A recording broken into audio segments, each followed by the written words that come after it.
So, predictably, the media has only focused on Kamala Harris's knockout punch of Vice President Joe Biden, who, frankly, I'm not an ageist, but Joe Biden looks like he needs a nap.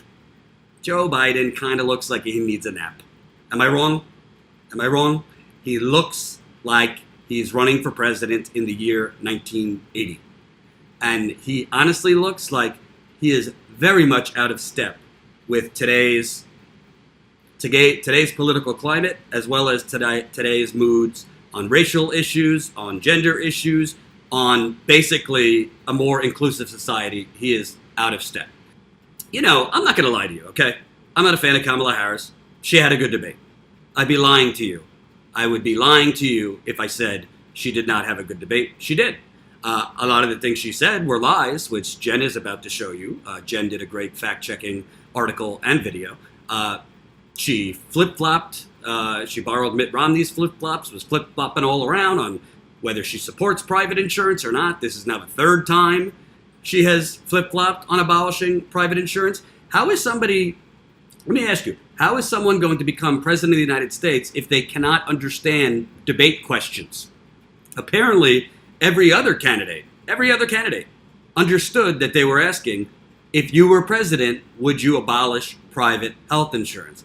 Bernie Sanders, of course, raised his hand in the debate night before. Elizabeth Warren raised her hand, and Kamala Harris raised her hand, which was kind of odd because in the first town hall CNN gave her, 24 hours, by the way, after she launched her campaign, probably has nothing to do with the fact that CNN's parent company, AT&T, individuals working at AT&T gave Kamala Harris $50,000 in the first 3 months. In the first 3 months of this campaign, AT&T workers gave Kamala $50,000.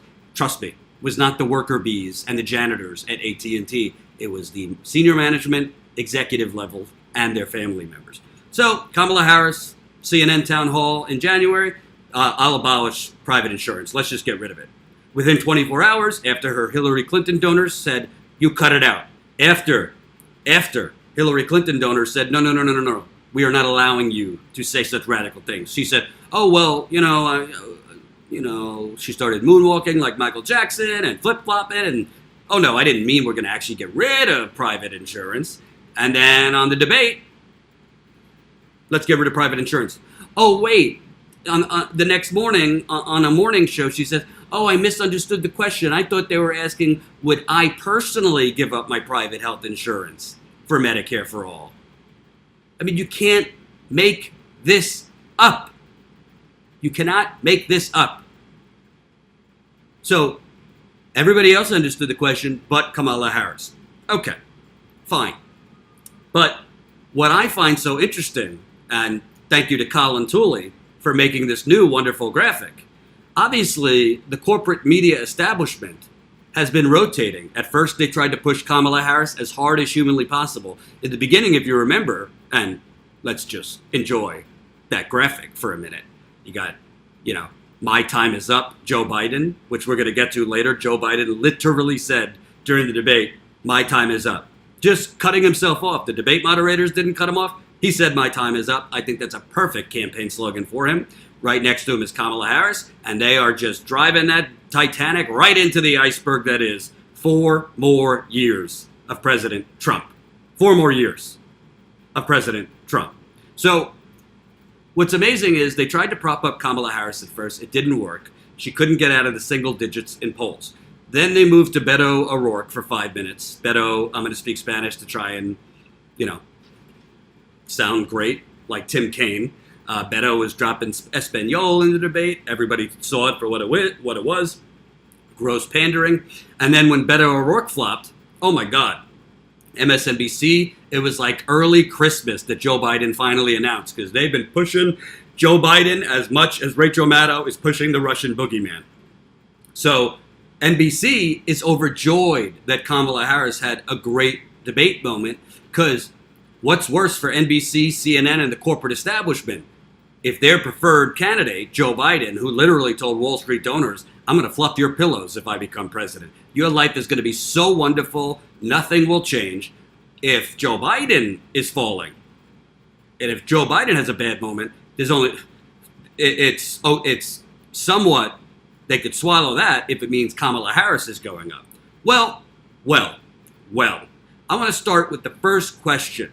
The first question in the debate, which I just found astounding. But if I'm keeping it real, I don't think Bernie Sanders had a great answer. Here we go. To you, you've called for big new government benefits like universal health care and free college. In a recent interview, you said you suspected that Americans would be, quote, delighted to pay more taxes for things like that. My question to you is, will taxes go up for the middle class in a Sanders administration? And if so, how do you sell that to voters? Well, you're quite right. We have a new vision for America. And at a time when we have 3 people in this country owning more wealth than the bottom half of America, while 500,000 people are sleeping out on the streets today, we think it is time for change, real change. And by that I mean that health care, in my view, is a human right. And we have got to pass a Medicare for all single-payer system. Under that system, by the way, vast majority of the people in this country will be paying significantly less for health care than they are right now. I believe that education is the future for this country. And that is why I believe that we must make public colleges and universities tuition-free and eliminate student debt. And we do that by placing a tax on Wall Street. Every proposal that I have brought forth is fully paid for. Senator Sanders, I'll give you 10 seconds just to answer the very direct question. Will you raise taxes for the middle class in a Sanders administration? People who have health care under Medicare for all will have no premiums, no deductibles, no co-payments, no out-of-pocket expenses. Yes, they will pay more in taxes, but less in health care for what they get. Thank you, Senator. Couple things. First of all, the first question out of the gate is to Bernie Sanders. And it is framed in a way, hey, Bernie, why should people vote for you? You're going to raise their taxes. So I tweeted at the time, I expected NBC to be awful. I expected NBC to go after Bernie very hard. I didn't expect them to be that obvious about it. The first question is basically a hit job on Bernie Sanders. And it is framed in a way that basically makes him look like he's a threat to your wallet if you are a middle-class member. So first of all, somebody said in the live chat, oh, Jordan's salty on Bernie. I'm not salty on Bernie, but I'm also not going to be a fanboy of Bernie. If I think he was lacking, if I think he did a bad job, I'm going to say so. I think Bernie Sanders is making the same exact mistake so far with the debates. I'm talking about the debates that he did in 2016. If you do not directly call out the corporate media for lying, then you are basically going to be at the whim and on the defensive against them. Although I find Trump to be a danger as far as this fake news talk and all this stuff, yes, the corporate media is propaganda, but calling it fake news and all this is very authoritarian, and I don't subscribe to that.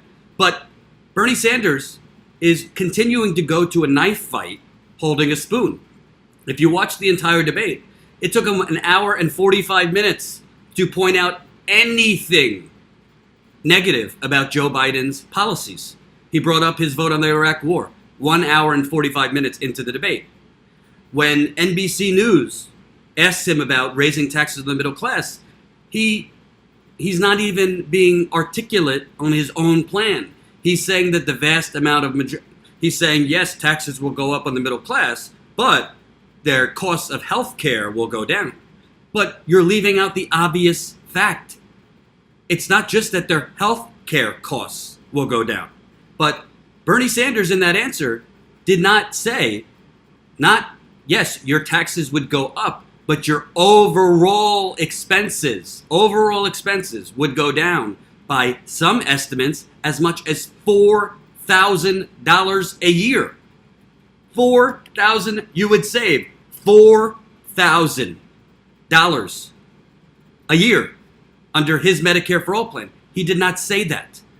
He only said your overall health care costs would go down. This is from Bernie Sanders' own website. The typical, thank you, Jen, for getting this to me. The typical middle-class family would save over $4,400 under this plan.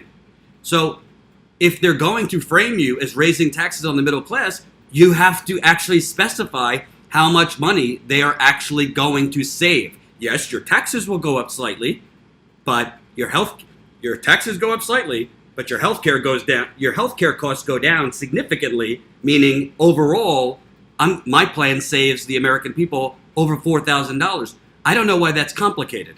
And I also think, why didn't he say to the corporate media, Savannah, thank you for the question. I think you and your producers, and your research team might be missing a kind of important detail here.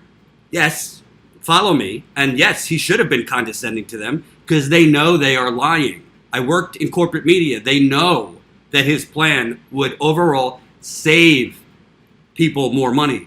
And they're framing the question simply without context, deliberately, and Bernie knows this. Bernie Sanders knows this. His campaign knows this.